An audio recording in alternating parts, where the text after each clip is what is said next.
اعوذ باللہ من الشیطان الرجیم بسم اللہ الرحمن الرحیم۔ سورہ قلم آیات نمبر 1 تا 16 میں اللہ کی طرف سے رسول اللہ صلی اللہ علیہ وآلہ وسلم کے اعلیٰ کردار کی شہادت۔ رسول اللہ صلی اللہ علیہ وآلہ وسلم کو صرف حق بات کہنے اور منکرین کی باتوں پر کان نہ دھرنے کی ہدایت۔ بسم اللہ الرحمن الرحیم۔ نون والقلم وما يسطرون ما انت بنعمت ربک بمجنون۔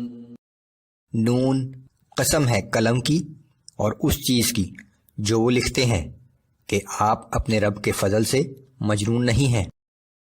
وَإِنَّ لَكَ لَأَجْرًا غَيْرَ مَمْنُونٍ، بے شک آپ کے لیے ایسا اجر ہے جو کبھی ختم نہ ہوگا۔ وَإِنَّكَ لَعَلَى خُلُقٍ عَظِيمٍ، اور یقیناً آپ انتہائی اعلیٰ اخلاق کے مالک ہیں۔ فَسَتُبْصِرُ وَيُبْصِرُونَ بِأَيِّكُمُ الْمَفْتُونُ، ان قریب آپ بھی دیکھ لیں گے اور وہ لوگ بھی دیکھ لیں گے کہ تم میں سے کون فتنے میں مبتلا ہے۔ یہ صورت ابتدائی زمانے کی صورتوں میں سے ہے۔ جب پیغمبر صلی اللہ علیہ وآلہ وسلم پر وحی نازل ہونی شروع ہوئی تو لوگوں نے یہ کہنا شروع کر دیا کہ اس شخص پر وحی نازل نہیں ہوتی بلکہ یہ مجنون ہے۔ رسول اللہ صلی اللہ علیہ وآلہ وسلم کی تسلی و تشفی کے لیے اللہ کی طرف سے یہ آیات نازل ہوئیں۔ ان ربک هو اعلم بمن ضل عن سبیلہ وهو اعلم بالمہتدین، بے شک آپ کا رب اس شخص کو بھی خوب جانتا ہے جو اس کی راہ سے بھٹک گیا ہے اور انہیں بھی خوب جانتا ہے جو راہ راست پر ہیں۔ فلا تطع المکذبین، پس آپ ان جھٹلانے والوں کی بات نہ مانیے۔ ودوا لو تدہن فیدہنون، یہ چاہتے ہیں کہ آپ ذرا نرم رویہ اختیار کر لیں تو یہ بھی نرم ہو جائیں۔ مشرکین کا کہنا تھا کہ آپ بتوں کے معاملے میں نرم رویہ اختیار کر لیں تو وہ بھی اپنے رویے میں نرمی پیدا کر کے آپ کی مخالفت چھوڑ دیں گے۔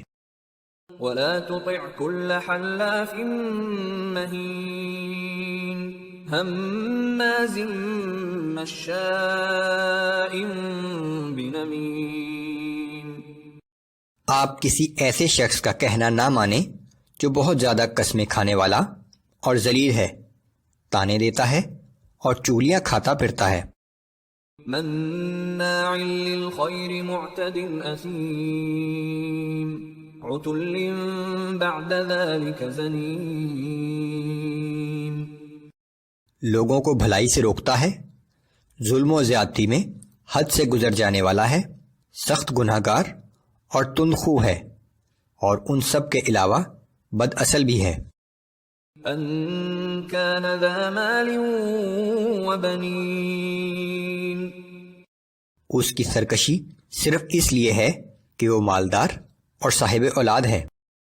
اذا تتلى عليه آیاتنا قال اساطیر الاولین،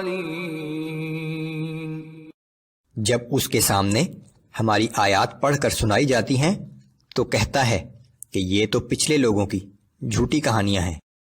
سنسمه على الخرطوم، ان قریب ہم اس کی سونڈ جیسی ناک پر داغ لگا دیں گے کہ اسے رسوا کر دیں گے۔